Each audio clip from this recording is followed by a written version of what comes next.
Sindh online school class 6 मज़मून रियाज़ी unit 3 सबक 4 ज़रबींदड़नि जी मश्क multiples exercise. Sindh online school में ॾोहटनि ऐं ॾोहटियुनि खे भली कर। मां आहियां नाना आबिद। अॼु असां मल्टीपल्स यानी ज़रबींदड़नि जी मश्क कंदासीं। अचो त मश्क करण खां पहिरीं असां जेके ज़रबींदड़नि जूं वसूं पढ़ी चुका आहियूं उन्हनि खे हिकिड़ो दफ़ो दोहराए वठूं।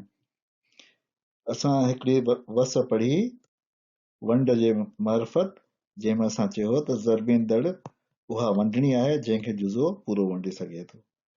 ऐं ॿी वस पढ़ी असां ज़रब जे मार्फत, जंहिंमें असां चयो त ज़रबींदड़ उहो अंग आहे जेको मिलियल अंग खे कंहिं बि अंग सां ज़रब करे मिले थो। अचो त किताब जे 42 सुफ़े ते मश्क 3.1 जो सुवाल नंबर 3 हल कयूं। हेठियनि मां कहिड़ा 6 जा ज़रबींदड़ आहिनि? Which of the following are multiples of 6? असांखे ख़बर आहे त इहो चकास करण लाइ त को अंग ॿिए अंग जो ज़रबींदड़ आहे या न, असां वंड इस्तेमालु कंदा आहियूं। छो त जेकॾहिं उहो अंग ॿिए अंग जो जुज़ो हूंदो तॾहिं ॿियो अंग उन जो ज़रबींदड़ हूंदो।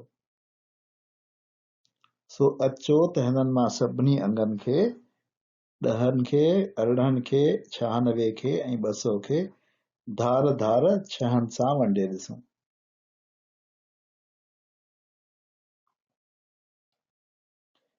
शुरू कंदासीं 10 खे 6 सां वंडण सां। 1 छका 6, असां पाछी बची 4। 6 खे 18 सां वंडींदासीं। 3 छका 18, पाछी बची ॿुड़ी। 96 खे 6 सां वंडींदासीं। 1 छका 6, बचंदा 3, 6 हेठि खणी आयासीं। 6 छका 36, पाछी बची ॿुड़ी। 200 खे 6 सां वंडींदासीं। 2 6 सां कोन वंडजंदो, उनजे करे ॿिनि खे गॾे वंडींदासीं। 3 दफ़ा खोड़ो हणंदासीं। 6 टिका 18, बचंदा 2, ॿुड़ी हेठि खणी आयासीं। वरी 3 दफ़ा खोड़ो लॻंदो। 6 टिका 18, बाक़ी बचंदा 2। हाणे असांखे हिन में पाछी बची ऐं 200 वारे में पाछी बची। उन जे करे असां चवंदासीं त 10 ज़रबींदड़ कोन्हे 6 जो, 200 बि 6 जो ज़रबींदड़ कोन्हे, पर 18, 96 बस 6 जा ज़रबींदड़ आहिनि। असां जॾहिं सभिनी मिलियल अंगनि खे डिवाइड कयो 6 सां, त जेकॾहिं रिमाइंडर बचियो त उहो अंग ज़रबींदड़ कोन आहे, पर जॾहिं रिमाइंडर न बचियो त उहो अंग ज़रबींदड़ आहे। सुवाल चौथों, हेठियनि जा पहिरियां 7 ज़रबींदड़ लिखो। Right first 7 multiples of following numbers. असांखे ख़बर आहे त ज़रबींदड़ कढण लाइ असांखे ज़रब करणी पवंदी। सो अचो त असां कंहिं ॿियनि अंगनि जा गॾिजी कयूं था, बाक़ी तव्हां पाण घर में कयो। मां 7 जो कंदुसि ऐं 20 जो कंदुसि। असांखे ख़बर आहे त पहिरियां 7 जेके हूंदा उहे 7 दफ़ा ताईं हूंदा, 1 खां वठी 7 दफ़नि ताईं हूंदा। सो असां ज़रब कंदासीं 7 खे 1 सां, 2 सां, 3 सां, 4 सां, 5 सां, 6 सां ऐं 7 सां। ज़रब कंदासीं त जवाब ईंदो 7 1 7, 7 2 14, 7 3 21, 7 4 28, 7 5 35, 6 7 42, 7 7 49। अहिड़ी तरह असांखे 7 जा पहिरियां 7 ज़रबींदड़ मिली विया। अहिड़ी तरह असां हाणे 20 खे बि 1 2 3 4 5 6 7 सां ज़रब ॾींदासीं। हाणे 20 ते असां पहिरीं खोड़ हणंदासीं हिकु दफ़ो, त 20 खां मूंखे ख़बर आहे त उहो थींदो 20। 20 खे हाणे ॿिनि सां जॾहिं ज़रब कंदुसि, हाणे मूंखे त जेकॾहिं खोड़ो यादि न आहे त पोइ त मुश्किल थी वेंदो।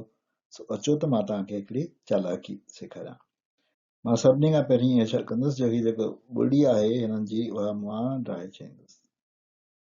ठीकु आहे, हाणे त सवलो थी वियो न कमु। हाणे मां छा कंदुसि, जेको ज़रब कंदो वेंदुसि, हाणे 2 ॾूं 4, 3 ॾूं 6, 4 ॾूं 8, 5 ॾूं 10, 6 ॾूं 12, 7 ॾूं 14। हाणे मूंखे यादि आयो त मूंखे जेका आहे हिकिड़ी ॿुड़ी बि हुईसि, हुनखे मां वापसि आणे छॾींदुसि। हाणे हिते जे वापसि आणंदमि त मूंखे हिते बि आणी पवंदी।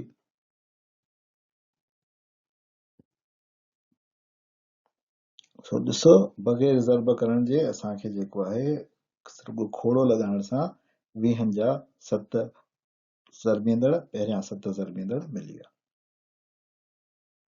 हाणे अचो त असां 15 जो चोथों ज़रबींदड़ ॻोल्हे ॾिसूं त उहो कीअं लभंदो। असां 15 खे ज़रब कंदासीं 6 सां, छो त चोथों ज़रबींदड़ आहे। हाणे जेकॾहिं असांखे खोड़ो यादि आहे त असां त फौरन करे छॾींदासीं, पर जेकॾहिं खोड़ो यादि न आहे त असां जेको आहे हिसाबु कंदासीं। 5 चौक 20 ॿुड़ी 2 मथे खणी वियासीं, 1 चौक 4, 4 प्लस 2 6, 4 और 2 6, जवाब आयो 60। 15 जो चोथों जेको आहे ज़रबींदड़ उहो 60 निकितो। मूंखे उमेद आहे त इहो तरीक़ो इस्तेमालु करे तव्हां बाक़ी रहियल अंगनि जा यानी 4, 12 ऐं 15 इन्हनि जा सभु ज़रबींदड़ यानी मल्टीपल्स ॻोल्हे वठंदा। सवाल त असां ॿई हल करे छॾिया। अचो त हाणे वञण खां पहिरीं असां जुज़नि ऐं ज़रबींदड़नि जे फ़र्क़ खे, उन जे तालुक खे चङी तरह वाज़े करे छॾियो। ही अंग 20 आहे, इन जा जॾहिं असां जुज़ा कढिया त उन जा जुज़ा मिलिया 4 ऐं 5। यानी असां हिन अंग 20 खे 2 हिसनि में विरहायो, 4 में ऐं 5 में। जुज़ा करण जो मतिलबु आहे अंग खे भञी हुनजो भाङा करणु। जुज़ा करणु अंग खे भञी भाङा करण जो अमल आहे। ही अंग आहे, ही हुनजा 2 भाङा आहिनि। पर ज़रबींदड़ हिननि भाङनि जी ज़रब बताए, यानी हिन ॿिन्ही भाङनि खे असां ज़रब कई त असांखे मिलियो 20। ज़रबींदड़ हिननि ॿिन्ही भाङनि जी ज़रब बताए। तव्हांखे ख़बर आहे त हिन ज़रबींदड़ खे सिंधीअ में, सवली सिंधीअ में भञ उपत बि चइबो आहे। भञ उपत। इन ते असां पंहिंजो अॼोको सबक़ ख़तमु था कयूं। नाना आबिद खे हाणे इजाज़त ॾियो, ऐं इहा चवण जी ज़रूरत कोन्हे त को सब्सक्राइब कयो, बटण दॿायो, घंटी वारो, तव्हांखे सभु यादि आहे। अल्लाह हाफ़िज़।